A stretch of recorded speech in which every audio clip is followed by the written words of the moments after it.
오늘 저는 여러분과 함께 교회 안의 영적인 미성숙과 또는 늙은 어린아이라는 제목으로 여러분과 함께 은혜를 나누기를 원합니다.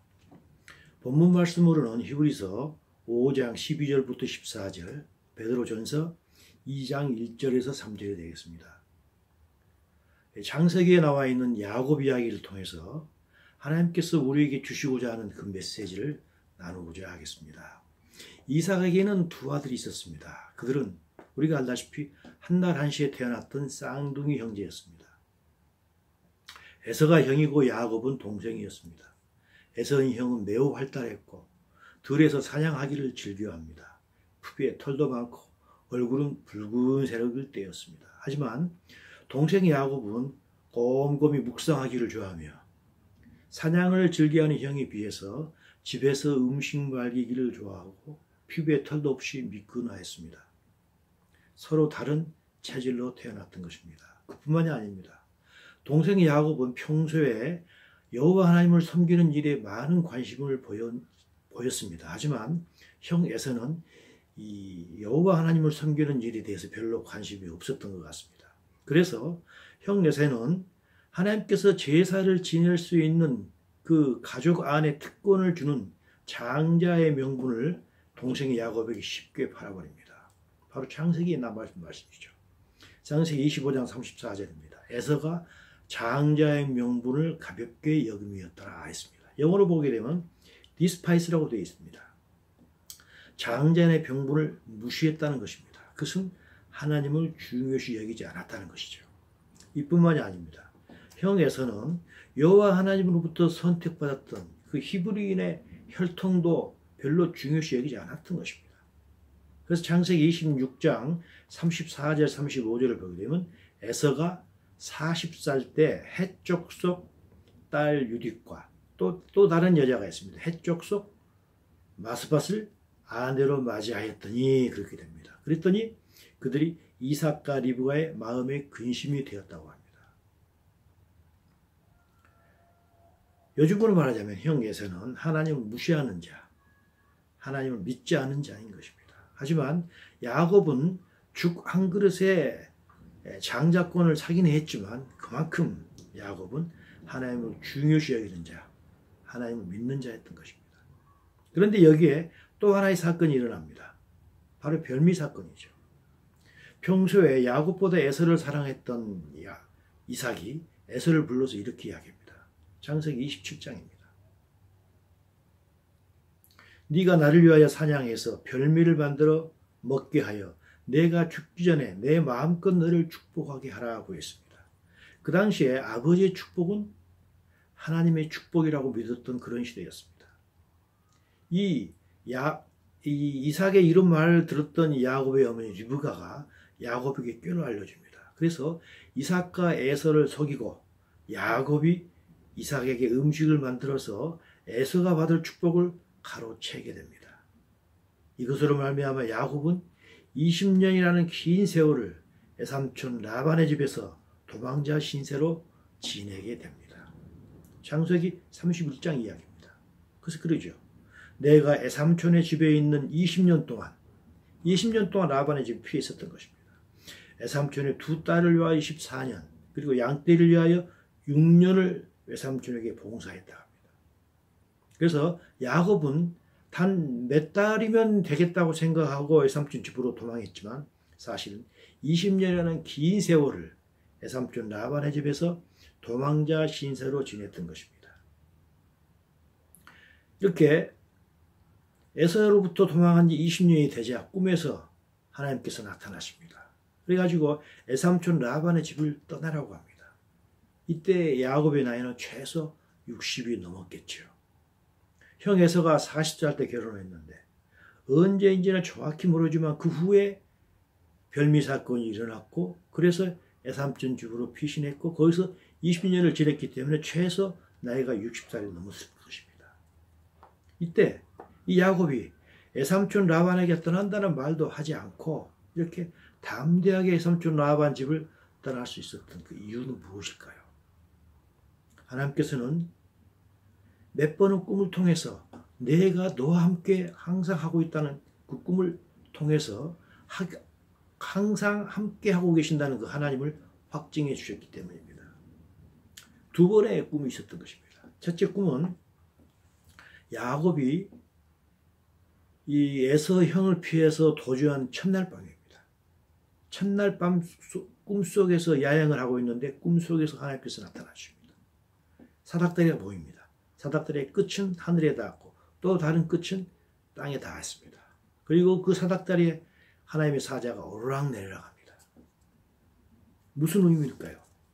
하나님께서는 야곱이 중요시 여기는 야곱의 마음을 다 알고 또한 하나님을 중요시하게 하는 그런 마음 때문에 일어난 사건으로 인해서 형 에서를 피해서 도망해야 되는 그런 속사정을 하나님께서 다 알고 돕는다는 것입니다. 그래서 하나님께서 이 말씀을 하십니다. 내가 너와 함께 있어 네가 어디로 가든지 너를 지키겠다라고 이야기합니다. 너를 이끌어 다시 이 땅으로 돌아오게 할지라 내가 너에게 허락한 것을 다 이루기까지 너를 떠나지 아니하겠다라고 하나님께서는 말씀하셨던 것입니다. 그래서 야곱은 하나님께서 나를 돌보고 계시구나 하고 안심을 했던 것입니다. 그래서 이곳의 이름을 벳엘, 즉 하나님의 집이라고 했던 것이죠. 그 뒤로 야곱의 고백대로 14년을 자기 두 부인을 위해서 지내게 됩니다. 그리고 14년이 지나서 야곱이 자기 외삼촌 라반에게 이야기를 합니다.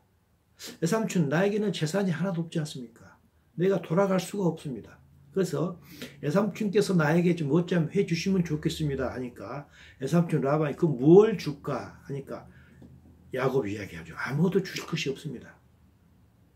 양떼 중에서 또 염소떼 중에서 전박이가 있으면 그걸 놔두십시오 했던 것입니다. 그 당시에 양들은 대부분이 희었습니다. 염소들은 대부분이 검정색이었습니다. 그래서 양이나 염소나 어떤 전박이는 매우 희귀했던 것입니다. 그렇기 때문에 라반은 그 말을 듣고 옳다구나, 잘됐다, 오케이, 내 그렇게 하마 라고 했던 것입니다. 여기에 덧붙여서 야곱은 또 이야기합니다.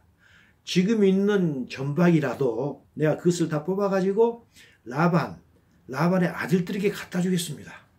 그리고 라반의 아들들은 나와 멀리 떨어져 있지 않습니까? 걸어서 3일이나 되는 먼 곳에 있기 때문에 내가 그 전박이들을 라반의 아들들에게 주면은 그 전박이들이 다시 이곳으로 올 수가 없습니다. 그렇기 때문에 앞으로 태어나는 모든 양들은 전박이가 없지 않겠습니까? 그런데 만약에 전박이가 태어나게 되면 나를 주십시오 라는 것이었습니다. 그랬을 때 라반은 매우 쾌재를 부르면서 흔쾌하게 승낙을 했던 것입니다. 그 뒤로 야곱은 그 양이나 염소가 새끼를 별 때가 되면은 신풍나무와 살구나무 껍질을 벗겨가지고 그 새끼 배는 그 자리에 두게 됩니다. 그래서 그 새끼들이 그 나무 껍질을 보고 이 전박이들이 태어나는 그런 말도 안 되는 일을 했던 것입니다. 하지만 결과는 어땠습니까? 결과는 많은 양이나 염소들이 전박이로 태어났던 것입니다. 그래서 야곱은 점차 양과 염소가 많은 그런 많은 가축대를 거느린 큰 부자가 됐던 것입니다. 그런데 야곱이 나중에 깨달았던 게 있는 것입니다. 그게 바로 하나님께서 어느 날 꿈에 나타나셔가지고 야곱에게 꿈으로 보여주시는 것입니다. 그게 바로 창세기 31장입니다. 31장 10절의 말씀입니다. 그 양떼가 새끼 뵐 때에 내가 꿈에 눈을 들어보니 양떼를 탄 수양은 다 얼룩무늬 있는 것과 재밌는 것과 아롱진 것이었다라는 것입니다. 그러면서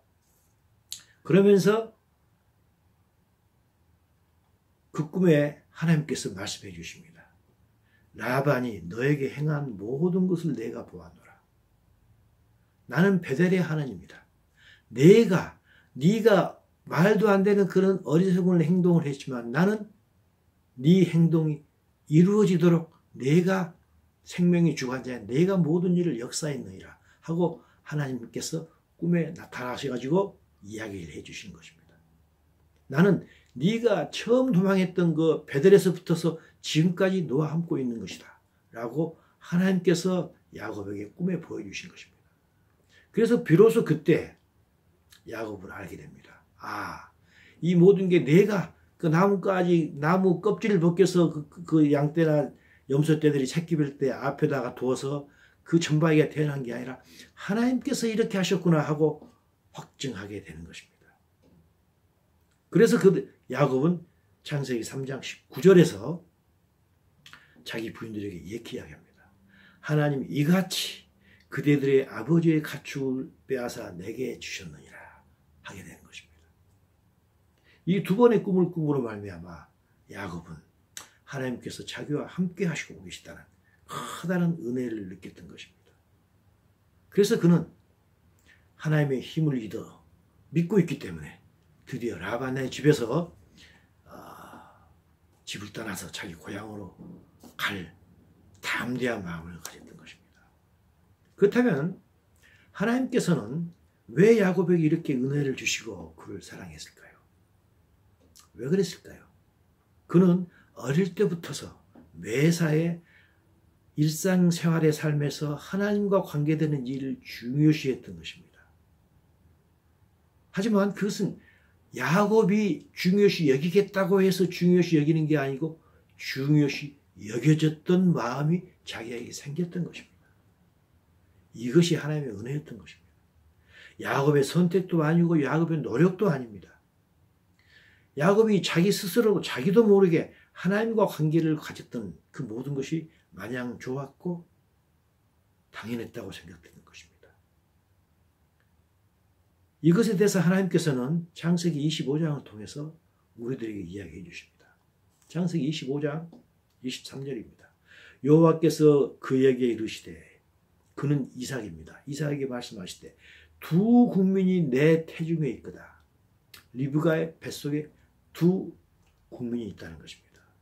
두 민족이 내 복중에서부터 나누리라. 무슨 말인가요?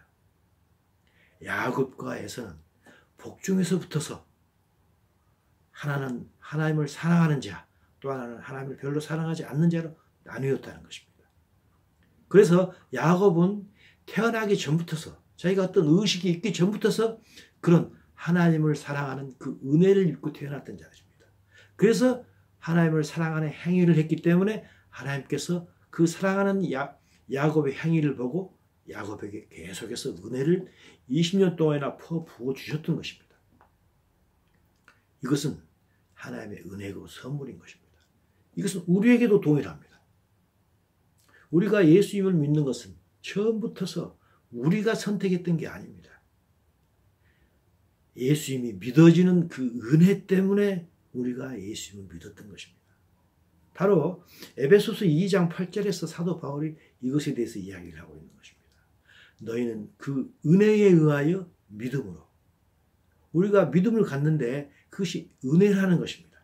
그걸로 구원을 받았다는 것입니다. 이것은 너희에게 난 것이 아니고 하나님의 선물이라는 것입니다. 이것이 무엇인가요? 이것은 믿음을 이야기하고 있는 것입니다. 영어에 보게 되면 이것이 좀 더 정확하게 나와 있습니다. It is by grace you have been saved. 너희가 구원받은 것은 하나님의 은혜다라는 것입니다. Through faith, 믿음을 통한. 근데 여기서 하이픈이 되어 있고 and this is not from yourselves. this가 뭘 말하는 거예요? 바로 앞에 있는 단어를 이야기하고 있지 않습니까? 그게 바로 faith 아니겠습니까? 이 믿음이 너에게서 난 것이 아니고 it is the gift of God. 하나님께서 나온 선물이라는 것입니다. 야곱도 하나님 믿어지는 은혜 때문에 하나님을 기쁘시게 했고 이 야곱이 사랑스러웠기 때문에 하나님께서는 도피 첫날부터서 20여 년이 지나도록 늘 지켜주시고 함께했던 것입니다. 근데 그 하나님께서 뭐라고 하십니까? 31장 13절입니다. 그 하나님께서 나타나시고 이렇게 하셔야죠. 나는 베델의 하나님입니다. 내가 처음부터서 도망한 그날부터서 나를 계속해서 너를 돕고 있었던 것이다 이 말씀입니다. 내가 거기서 기둥에 기름을 붓고 거기서 내게 서원하였으니 지금 일어나 이곳을 떠나서 내 출생지로 돌아가라 하셨던 것입니다. 그래서 이제는 야곱이 하나님께서 계속 나와 함께 하시는구나 담대해집니다. 그래서 두 부인과 11명의 아들과 종들과 수많은 가축들을 이끌고 하나님 말씀대로 아버지 집으로 돌아가기로 작정한 것입니다. 그러나 막상 형 에서에게 가까이 갔을 때 그는 이미 하나님을 경험했고 하나님을 알게 되었고 또 하나님의 말씀을 따라서 고향으로 돌아가지만 두려운 마음이 드는 것은 어쩔 수 없는 것입니다. 그것은 인간이란 눈에 보이는 그 환경이 약한 것이기 때문입니다.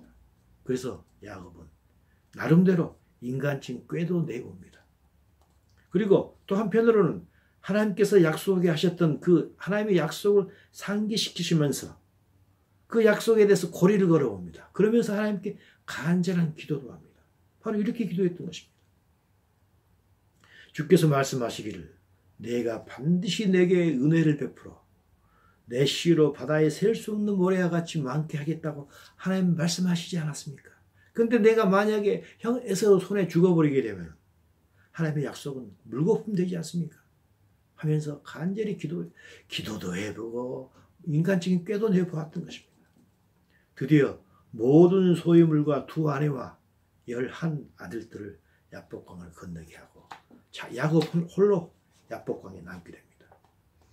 이때 거기서 야곱은 어떤 사람을 만나서 씨름을 하게 됩니다. 이때 야곱은 무언가 눈치를 챘던 것입니다. 아, 혹시 이 사람이 무언가 나에게 축복을 줄 어떤 하나님의 사자가 아닐까 하는 어떤 눈치를 챘던 것입니다.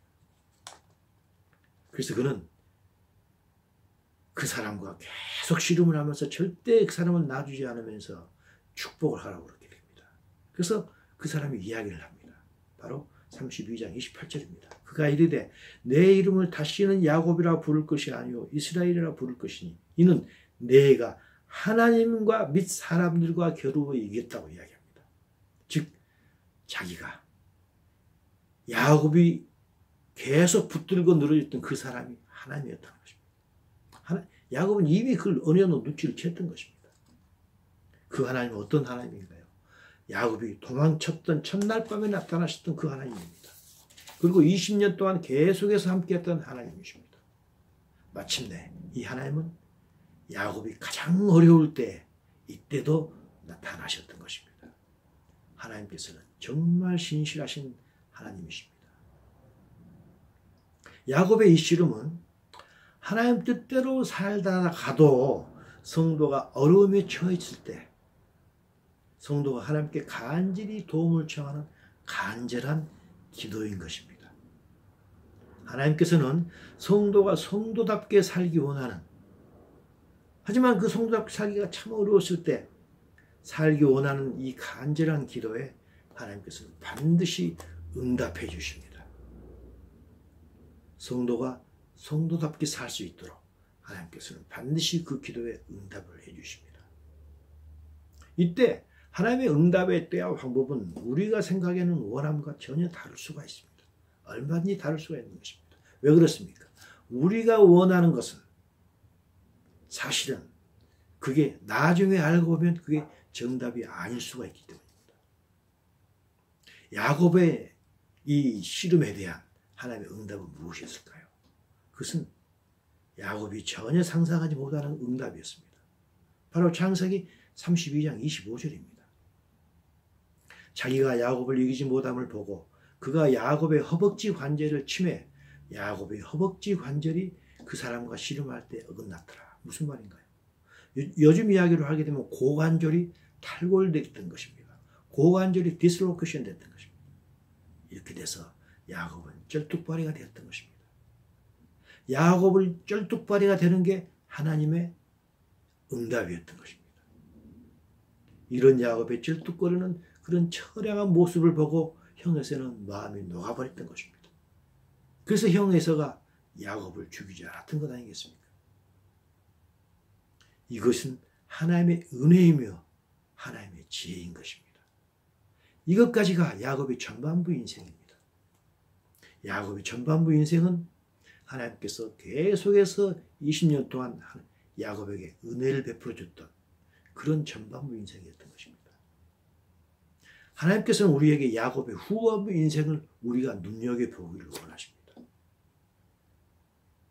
이렇게 하나님으로부터 많은 은혜를 받은 야곱은 이제는 어떻게 되었어야 될까요? 하나님 안에서 성숙해져야 됐던 것입니다. 그러나 그는 야곱은 형 에서하고 커다란 문제, 정말 죽을 수도 있는 그 커다란 문제가 해결되자 그는 하나님께서 나타나셨던 그 베들로 가지 않았습니다. 어디로 갔습니까? 그는 세겜 땅으로 갔습니다. 거기서 땅을 구입을 했습니다. 그리고 단을 세우게 됩니다. 땅을 샀다는 말씀은 무슨 뜻인가요? 거기서 거주하겠다는 뜻 아니겠습니까? 하나님께서는 베들로 해서 아버지의 집으로 갔다고 했던 것입니다. 고향으로 가라고 했던 것입니다. 하지만 그는 거리 가지 않고 세겜 땅으로 갔던 것입니다. 그는 이방 땅입니다. 그리고 그는 그 단을 짓고 단의 이름을 엘로헤 이스라엘이라고 부릅니다. 무슨 말인가요? 하나님, 이스라엘의 하나님이라는 것입니다. 무슨 말인가요? 하나님께서 나를 내 형 에사우로부터 벗어나게 해주신 정말 은혜로우신 하나님이다. 그래서 내가 여기다 단을 세웁니다. 라고 그 단을 세웠던 것입니다. 하지만 이것은 야곱이 커다란 실수를 했던 것입니다. 입술로는 하나님을 찬양했지만 그는 이방인의 땅을 거주하기로 살기로 선택했던 것입니다. 그리고 그것뿐 아닙니다. 야곱의 종들이 그곳 사람들이 섬기던 이방신까지도 섬기게 허락했던 것입니다. 매우 커다란 실수를 했던 것입니다.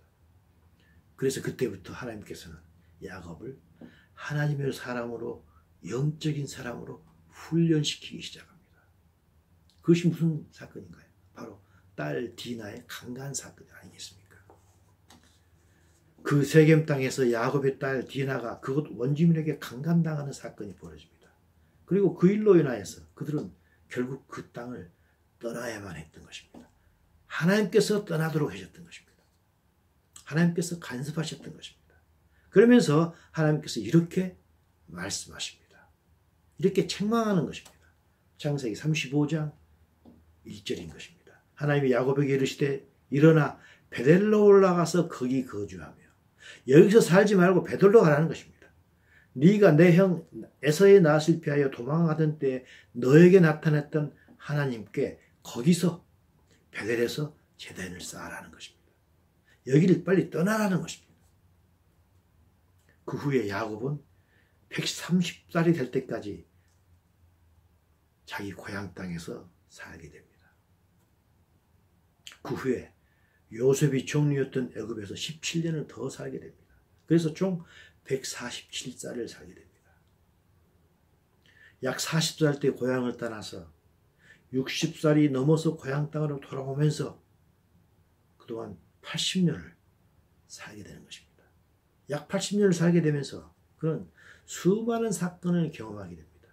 그 사건은 우연히 일어난 게 아닙니다. 하나님께서 야곱을 하나님의 사람으로 만들기 위해서 하나님께서 만드셨던, 하나님께서 일으키셨던 그런 사건들입니다.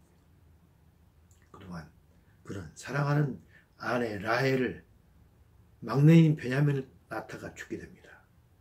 또 큰아들 루벤이 자기의 스텝마더인 빌하와 통관하는 사건을 겪게 되고, 그가 정말 사랑했던 라헬의 아들인 요셉을 정말 석연치 않은 이유로 잃게 됩니다.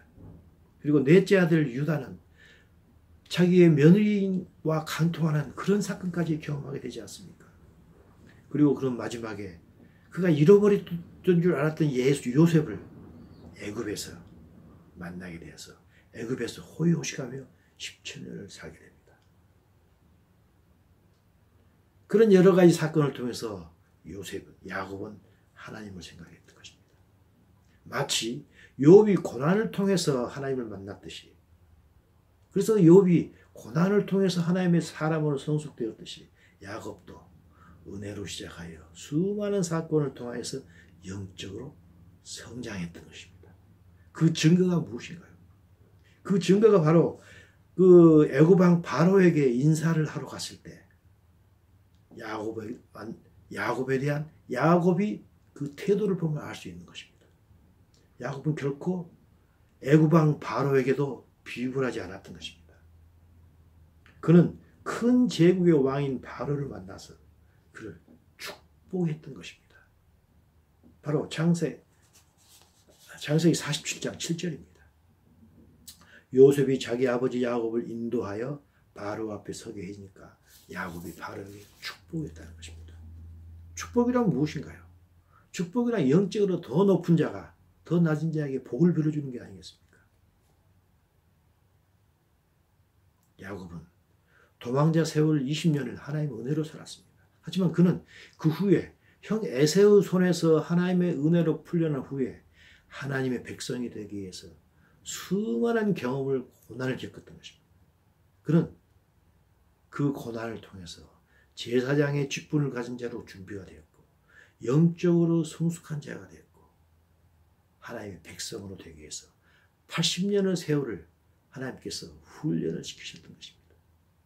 바로 창세기 47장 9절을 통해서 이 야곱이 바로에게 이야기를 하는 것입니다. 야곱이 바로에게 이르되 내 나그네 길이 세월에 130년이니이다. 나는 험악한 세월을 보냈나이다 하고 고백을 합니다. 이 험악한 세월이 야곱에게는 험악한 세월이었지만 사실은 하나님께서 하나님으로 사람으로 성숙하게 위해서 하나님께서 간섭했던 130년의 세월이었던 것입니다. 하나님의 훈련이었던 것입니다. 이것에 대해서 사도 바울은 로마서 8장 28절 29절을 통해서 우리에게 알려주고 계십니다. 무슨 말인가요?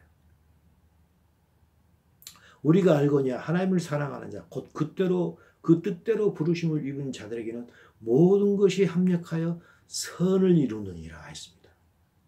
우리는 흔히 모든 것이 합력하여 우리가 원하는 대로 좋게 좋은 방향으로 우리가 원하는 방향으로 그것이 해결이 된다라고 해석을 합니다. 그런데 그게 올바른 해석이 아닙니다. 올바른 해석은 바로 뒤에 있는 29절을 봐야 되는 것입니다. 하나님이 미리 아신 자들을 또한 그 아들의 형상을 본받기 위하여 미리 정하셨다고 했습니다. 선이란 무엇인가요? 하나님의 형상을 본받는 것이 선인 것입니다. 그리스도인에게 벌어지는 모든 일은 우리가 더 하나님의 사람으로 변화시키기 위한 하나님의 간섭인 것입니다. 바로 이것이 그 뜻대로 부르심을 이룬 자들에게는 모든 것이 합력하여 선을 이루시는 것입니다. 그 모든 일은 하나님께서 간섭하여 우리에게 일어나게 하는 하나님의 섭리인 것입니다. 야곱은 130년 동안 험악한 세월을 보내면서 특히 인생의 후반 80년을 지내면서 하나님의 사람으로 점점 만들어져 갔던 것입니다.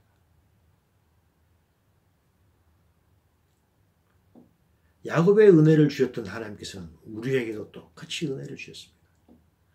야곱이 성장하기를 원했던 하나님께서는 우리도 하나님의 은혜를 받은 우리도 예수 그리스도 안에서 성장하기를 원하십니다. 바로 베드로전서입니다. 아닙니다. 바로 베드로전서인 것입니다. 베드로전서 이렇게 말씀하십니다. 베드로전서 2장 2절 3절입니다. 갓난 아이들 같이 순전하고 신령한 젖을 삼아라. 이는 그로 말미암아 너희로 구원에 이르도록 자라게 합니다. 너희가 주의 인자하심을 맛보았으면 그리하라.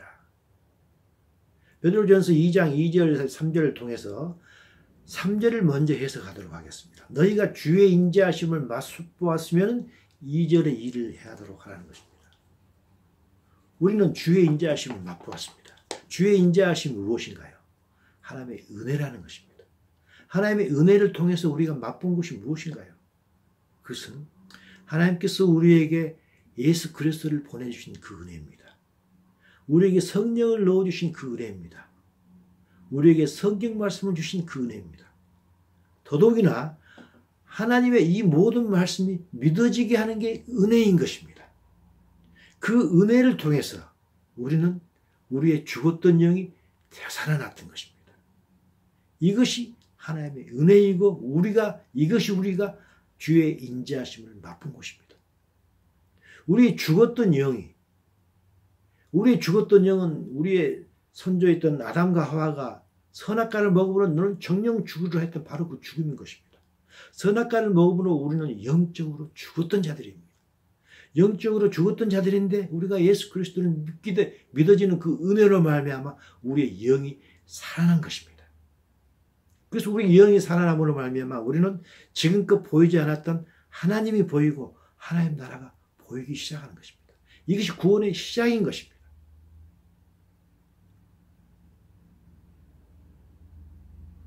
이것에 대해서 우리 영이 구원받은 것에 대해서 사도 바울은 에베소서 2장 5절을 통해서 우리에게 이야기하십니다.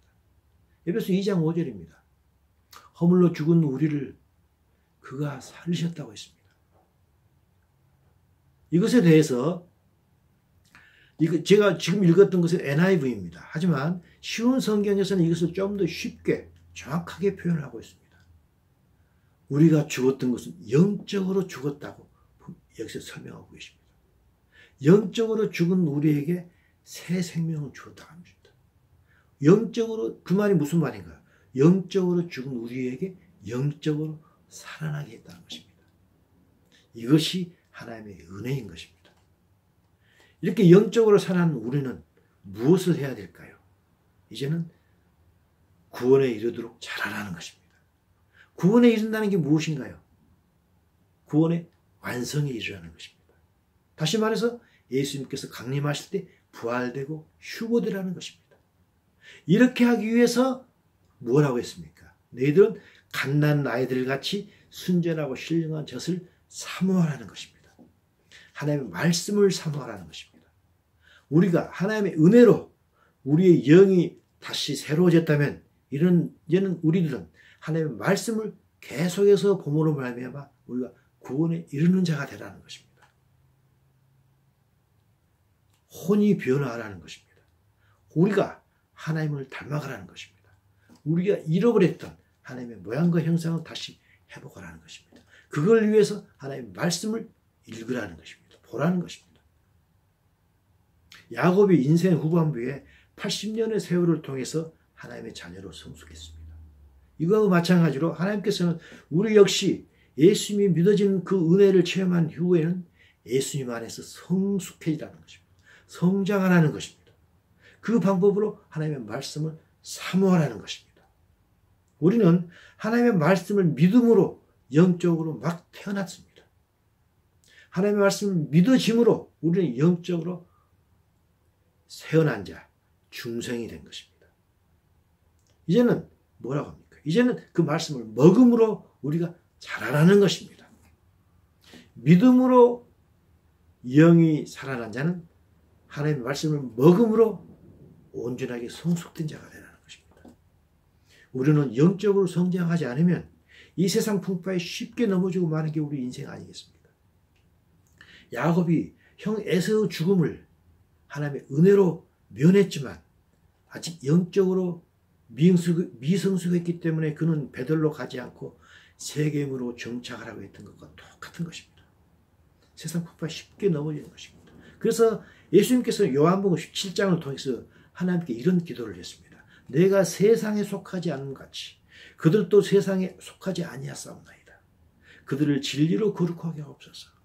아버지의 말씀이 진리라고 했던 것입니다. 우리가 예수님께서 세상에 속하지 않았던 같이 우리도 세상에 속하지 않아야 됩니다.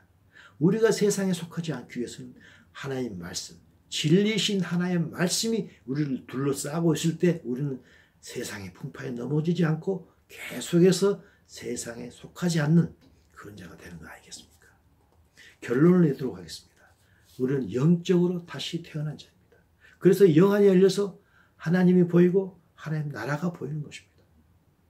그러면 하나님께서 우리에게 하나님 나라를 보여주신 이유가 무엇이겠습니까? 그것은 하나님 나라에 들어가라고 하나님 나라를 보여주신 게 아니겠습니까? 바로 요한복음 3장 5절을 통해서 예수님께서 말씀하십니다. 진실로 진실로 너에게 이르노니 사람이 물과 성령으로 나지 아니하면 하나님 나라에 들어갈 수 없느니라. 너희들이 하나님 나라에 들어가야 되는데 들어갈 수 있도록 하기 위해서 내가 하나님 나라를 보여주었는데 들어가려면 어떻게 해야 되는가? 물과 성령으로 나야 된다는 것입니다. 예수님 안에서 성숙해야 된다는 것입니다. 예수님 안에서 우리의 가치관과 성품이 과거의 가치관과 성품을 버려버리고 하나님의 성품과 가치관으로 변해야 된다는 것입니다. 혼이 변하고 혼이 성장되어야 된다는 것입니다. 이렇게 된 자가 예수님 오실 때 하나님 나라에 들어가는 것입니다. 이렇게 된 자가 예수님 오실 때 부활되고 휴거되는 것입니다. 이 말씀에 대해서 예수님께서는 마태복음 16장 25절을 통해서 우리에게 조금 더 강하고 세밀하게 말씀하십니다. 누군지 제 목숨을 구원하고자 하면 잃을 것이고 누군지 나를 위하여 제 목숨을 잃으면 찾으리라. 제 목숨을 잃으면 찾으리라 무슨 말인가요?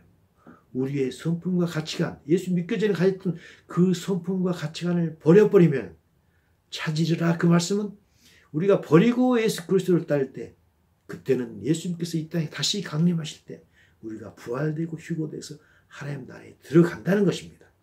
만약에 그렇지 않으면 우리는 부활되지 않고 휴거되지 않고 이 땅에 left behind로 남게 된다는 것입니다.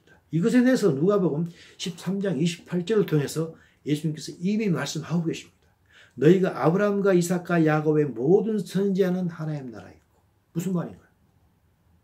하나님 뜻대로 예수님을 온전히 믿었던 자들은 이미 하나님 나라에 들어간다는 것입니다. 예수님 강림하실 때 부활되고 휴거돼서 하나님 나라에 들어가는 것입니다. 그렇지만 오직 너희는 밖에 쫓겨난 것을 볼 때 거기서 슬피 울며 이를 간다는 것입니다. 어떤 자들인가요?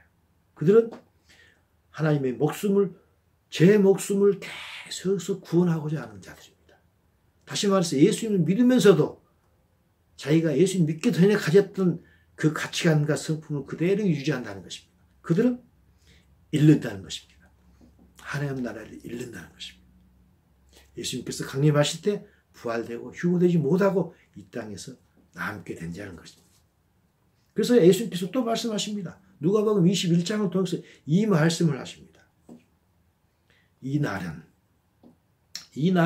온 지구상에 거하는 모든 사람에게 임하리라. 이 날은 무슨가요? 이 날은 7년 환란을 이야기합니다. 온 지구상에 거하는 모든 사람에게 임한다겠습니다. 지금 우리에게 임한다는 말이 아닙니다. 예수님께서 공중 강림하셔가지고 부활되고 휴거되고 남은 사람들을 이야기하고 있는 것입니다. left behind에 있는 이 지구상에 살고 있는 그 사람들을 이야기하고 있는 것입니다. left behind 해가지고 이 땅에 남아있는 자들에게는 모든 사람들에게 7년 환란이 임하는 것입니다. 그러므로 너희는 장차 올 이 모든 일을 피하고 인자 앞에 서도록 항상 기도하고 깨어있으라는 것입니다. 이 날은 아까 말씀드린 대로 땅에 남겨진 자에게 닥치는 7년 환란이라는 것입니다. 이것을 피하기 위해서, 다시 말해서 이것을 피해서 예수님 오실 때 우리가 부활되고 휴거되기 위해서 너희들은 항상 기도하며 깨어있으라고 했던 것입니다. 그렇다면 기도하고 깨어있는 가장 확실한 방법이 무엇일까요? 그것은 디모데후서 3장 15절을 통해서 예수님께서 우리에게 이미 말씀하고 계십니다. 너는 어려서부터 성경을 알았나니 성경은 능히 너로 하여금 예수 그리스도 안에 있는 믿음으로 말미암아 구원에 이르는 지혜가 있느니라 라고 한 것입니다. 바로 성경입니다. 저희 교회에서는 이번 주 수요일부터 성경을 같이 읽으며 공부하기로 했습니다. 하나님 말씀은 영적 말씀이기 때문에 함께 모여서 영안을 통해서 보아야만 합니다. 물론 과도한 영적 해석, 그걸 영해라고 그러죠. 그것은 절대로 안 되는 일입니다. 우리는 성경 전체를 통해서 그 문장을 해석해야 됩니다. 만약에 그렇지 않고 육안으로만 해석한다면 아무리 읽어도 소용이 없고 오히려 읽지 못하만 할 수도 있는 것입니다. 이 메시지를 듣는 모든 분들, 성경의 말씀을 올바로 알아서 성경에 있는 하나님의 계획에 모두가 동참하는 그런 참으로 복된 모든 참된 성도님들이 되기를 간절히 축원합니다.